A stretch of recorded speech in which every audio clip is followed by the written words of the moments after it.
जानकारी नहीं है, लेकिन आलिम उलमा इसके बारे वक्फ बोर्ड के बारे में कुछ जानकारी है? वक्फ बोर्ड के बारे में क्या है? वक्फ बोर्ड के बारे में क्या है? इसके बारे में उलमा इकराम बताएंगे, हमारे जिम्मेदार आपको नहीं जानकारी है? जी नहीं है जानकारी। क्यों नहीं जानकारी है? तो क्यों पहुंचे हैं पटना में जब जानकारी नहीं है? मस्जिद है, मदरसा है, बहुत सारा चीज है जिससे पाबंदी लगा रहे हैं। आपसे पूछेगा कि आपके पापा का 100 साल पुराना मंदिर है, 500 साल पुराना मदरसा है, अब उसका कागज कहाँ से लाइएगा?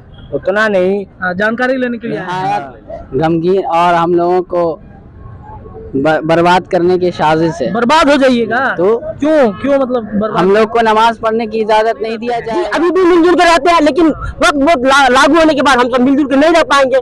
हर एक दूसरे से झगड़ा होगा। राजधानी पटना में आज वक्फ बोर्ड संशोधन विधेयक का जो बिल था उसके विरोध में पटना के और बिहार के आसपास के जितने सारे जिले हैं या राज्य हैं उनसे अल्पसंख्यक समुदाय का एक बड़ा जमावड़ा राजधानी पटना के इसी बापू सभागार में होने वाला है। और आज देखिए पटना के गांधी मैदान में अलग अलग जिलों से यहाँ पर अल्पसंख्यक समुदाय के नेता और लोग पहुंचे हैं। संशोधन जो है उसका विरोध आप लोग क्यों कर रहे हैं? क्या दिक्कत हो गई?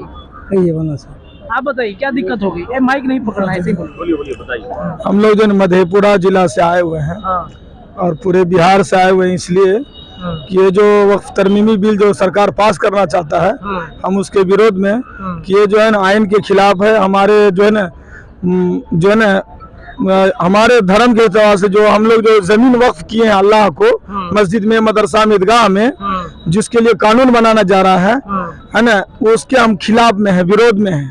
उसीलिए हम लोग जमा हुए हैं और हम सबके जो है अमीरुल हिंद जो है ना सैयद अरशद मदनी साहब आ रहे हैं, लोगों को संबोधित करेंगे।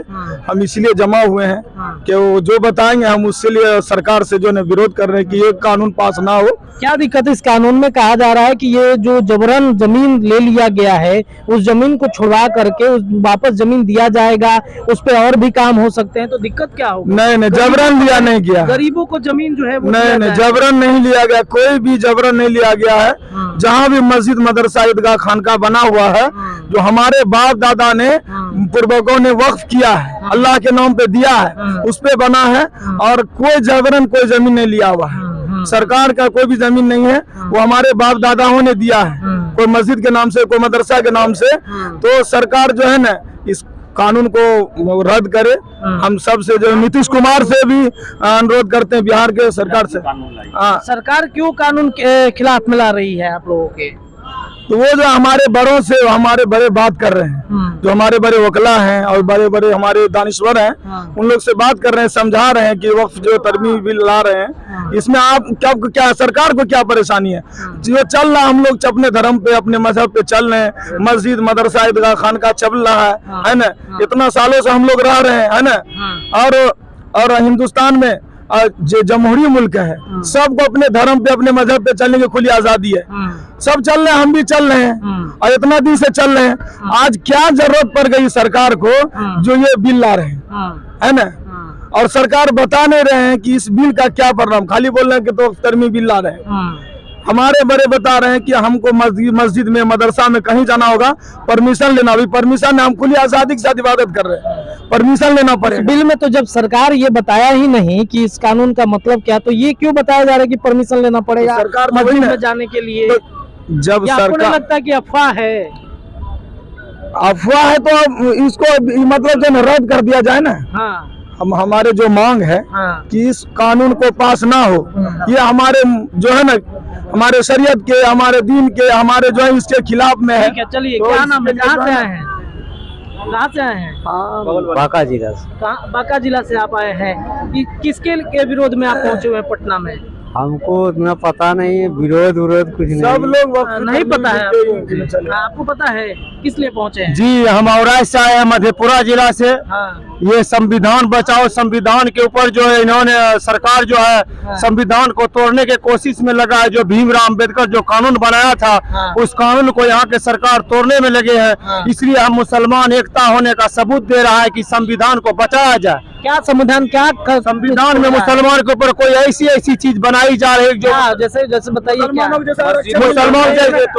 मुसलमानों के साथ जैसे जो हमारी अधिकार जो है वो छीनी जा रही है।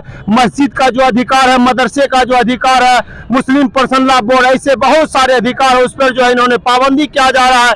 क्योंकि इस हिंदुस्तान की आजादी में हिंदू मुसलमान एक साथ इस देश की आजादी किया है, जैसे मौलाना अब्दुल कलाम आजाद, ऐसे ऐसे बहुत सारे शेर। क्या पाबंदी लगी, कुछ पाबंदी लगा है क्या? जी, इन्होंने एक ऐसा कानून को लाया जा रहा है, इस कानून अगर लागू हो जाएगा, ये सबसे बड़ी कानून है। और इस कानून, ये कानून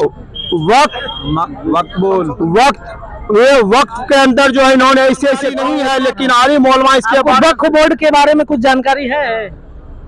वक्फ बोर्ड के बारे में क्या है? वक्फ बोर्ड के बारे में क्या है? इसके बारे में उलमा इकराम बताएंगे, हमारे जिम्मेदार आपको नहीं जानकारी है? जी नहीं है जानकारी। क्यों नहीं जानकारी है? तो क्यों पहुंचे हैं पटना में जब जानकारी नहीं है? जानकारी लेने के लिए, इसमें बड़े बड़े उलमा इकराम बोलेंगे। जी, जानकारी लेने के लिए। जी, जानकारी लेने के लिए क्या है कानून, मतलब क्या लग रहा है कि इस कानून के बदलाव के बाद आप लोगों को क्या हो सकता है? क्या हो सकता है? अभी हम लोग का मस्जिद टूट रहा है, बहुत चीज हो रहा है, ठीक न? तो हम लोग यही है, आलिम उलमा आ रहे हैं, हम लोग उसका गप सुनेंगे, उनका गप पे सुन के अपना जो होगा अपना मन में रखेंगे। आप लोग हट जाइएगा, इतना भीड़ है, उसमें सीट कम है।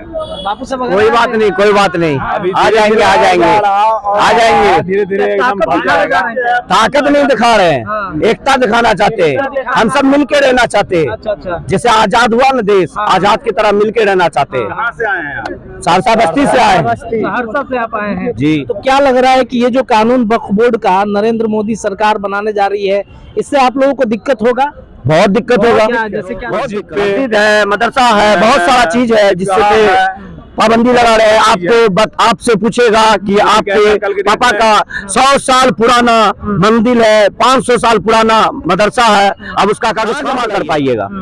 यही सब चीज को हमारे उलमाए साहब आ रहे हैं बोलने के लिए। आप लोग भी जाइए वहाँ, देखिए, हमारे बड़े से जानकारी लीजिए। हम लोग तो खैर बहुत छोटे हैं, उनसे जानकारी लीजिए। आप लोग कहाँ से आए हैं? आप कहाँ से हैं? आप कहाँ से हैं? हम सहरसा बस्ती, उतना नहीं, जानकारी लेने के लिए पहुंचे हैं। चलिए, और भी कुछ युवा साथी हैं। क्या नाम है? मोहम्मद इस्लाम रहमानी नाम है। कहाँ से आए हैं? मुंगेर से आए हैं। मुंगेर से आए हैं। जी। किसके विरोध में आप लोग पहुंचे पटना? वक्त तरमीमी बिल के विरोध में आए हैं। क्या है ये बिल, जरा दर्शकों को समझाइए। निहायत गमगीन और हम लोगों को बर्बाद करने की साजिश है। बर्बाद हो जाइएगा तो क्यों मतलब बर्बाद? हम लोग को नमाज पढ़ने की इजाजत नहीं दिया जाए। हमारी मस्जिदें टूट रही है, ईदगाह टूट रही है। कहाँ से लिखा गया? ये तो लिखा ही नहीं कि बताया नमाज सुनिए, बता देते, ये जो है हम लोगों को ना खुतबा कह दिया कि नमाज पढ़ने की आप लोग को इजाजत नहीं दी जाएगी, ना तो खुतबा देने की इजाजत होगी, ना तकरीर देने की इजाजत। ये कहाँ लिखा? किस बिल में? बिल्कुल हो रहा है ऐसा। क्या वक्फ बोर्ड बिल में लिखा है? क्या वक्फ बोर्ड बिल में नहीं, सरकार ही सरकार कर रही है ये चीज, सरकार किया जा रहा है। सरकार आपको कौन जानकारी दी है कि इस तरीके की बातें कही जा रही हैं? किसने कहा? किसने कहा? क्यों नहीं, आप सुनी हुई बात कह रहे हैं। हाँ, गलत है ये। नमाज पढ़ने से कोई नहीं रोक सकता है। नमाज पढ़ने से उनको कोई नहीं रोक सकता है। तरमीमी बिल है जो उसको कैंसिल कर दे, सरकार से मुझे कोई आपत्ति नहीं है। जिसका भी सरकार बोले मुझे कोई आपत्ति नहीं है।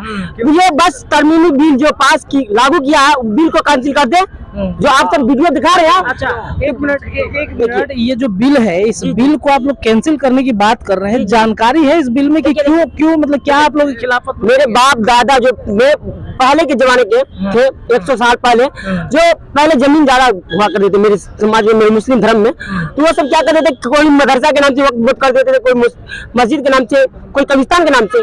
तो वही जमीन का अभी तो वक्फ बिल लागू कर दिया है। लागू करने के बाद तो अभी तो हम सब बच्चे हैं, हम सबको तो पता नहीं होगा कि भाई जमीन का कागज कहाँ रखा है, नहीं रखा है। तो वही सब बिल के लिए हम सब कर रहे हैं कि जो जमीन जैसा है वैसा ही रहने दे, ये बिल को कैंसिल कर दे, या लागू नहीं होना चाहिए। सरकार किसी का नहीं है, सरकार से मुझे आपत्ति नहीं है, मुझे आपसे भी नहीं आपत्ति है, मुझे किसी से आपत्ति नहीं है। कैसे हम सब मिलजुल के रहते थे वैसे मिलजुल के रह रहे हैं जी, अभी भी मिलजुल के रहते हैं, लेकिन वक्त बहुत लागू होने के बाद हम सब मिलजुल के नहीं रह पाएंगे। हर एक दूसरे से झगड़ा होगा, मतलब मिलजुल के नहीं रहेंगे। देखिए आप मान लीजिए, देखिए मेरे गाँव में मस्जिद है, अगर मस्जिद मेरे सामने में टूट जाए तो मुझे तो एक्शन लेना है। मस्जिद टूट जाएगा। देखिए जब कानून बनेगा, जब ये कानून बनेगा तो बाज़ाब्ता, जब कोई मान लीजिए कि हमारी 500 साल पुरानी मस्जिद है और किसी ने चाहे हिंदू धर्म के हो, ईसाई धर्म के हो, ये भी जो भी धर्म के मानने वाले हो, उन्होंने कहा कि ये हमारे आबा-ओ-अजदाद की जमीन थी, और हमसे बोलेंगे तो जाहिर सी बात है वो जब केस करेंगे थाने में तो वो लोग हमसे मांगे कागज दिखाओ, हमारे पास वो कोई सी भी कागज है ही नहीं, तो हम कैसे दिखाएंगे, ये सबूत देंगे हमारी ये 500 साल 400 साल 300 साल पुरानी हमारी मस्जिद है, हमारे आबा अजदाद ने इसको वक्फ किया था और ये हमारी इतने सालों से मस्जिद है। हमारी ऐसी बहुत सी मस्जिदें हैं जिसको सरकार ने छीन लिया अपने ताकत के बूते पर, तो हम ये नहीं चाहते कि हमारी और मस्जिदें हम खो दे अपनी मस्जिदों अपने हमारे पास। तो मान लीजिए कि हमारे पास इस दुनिया में- मान लीजिए, चलिए ठीक है, मान लीजिए कि कागज नहीं है, हाँ। कई मंदिरें भी तो टूटती है ना, कहाँ टूटती मंदिर? मंदिरें नहीं टूटी। बताइए, नहीं, मंदिरें 2-3 तो मंदिरों को बता दी, हम मस्जिद सड़कें बनी, वहाँ पर हाईवे बना, तो वो सब टूटा ना, मंदिर तो टूटा ना। टूटा, हाँ, तो फिर तो जाहिर सी बात है उसमें मस्जिद भी टूटी है के मुकाबले में मस्जिदें बहुत कम, मंदिर बहुत ज्यादा टूटी है, इसीलिए हम लोग ये चाहते हैं। चलिए ठीक है, कानून नहीं बनना चाहिए। चलिए ठीक है। तो देखिए, वक्फ बोर्ड संशोधन बिल के विरोध में आज राजधानी पटना में बड़े संख्या में आज अल्पसंख्यक समुदाय के जो लोग हैं वो पहुंचे हैं और ये जो बिल है, इस बिल के बारे में जानकारी भी लेने के लिए कई लोग पहुंचे, क्योंकि कई लोगों को इस बिल के बारे में जानकारी ही नहीं है। कई तरह की अफवाहें भी उनके कानों तक पहुंची हैं, जिसे मुझे लगता है कि जो भी इनके नेता होंगे, जो भी इनके मतलब जो भी लोग आएंगे समझाने, तो समझाने की कोशिश भी करे। कई अफवाहें भी इनके कानों तक पहुंची हैं, उन अफवाहों को खत्म करने की बेहद जरूरत है। आपको क्या लगता है? अपनी राय कमेंट में रखिए। जुड़े रहिए अपने चैनल के साथ। बहुत बहुत धन्यवाद।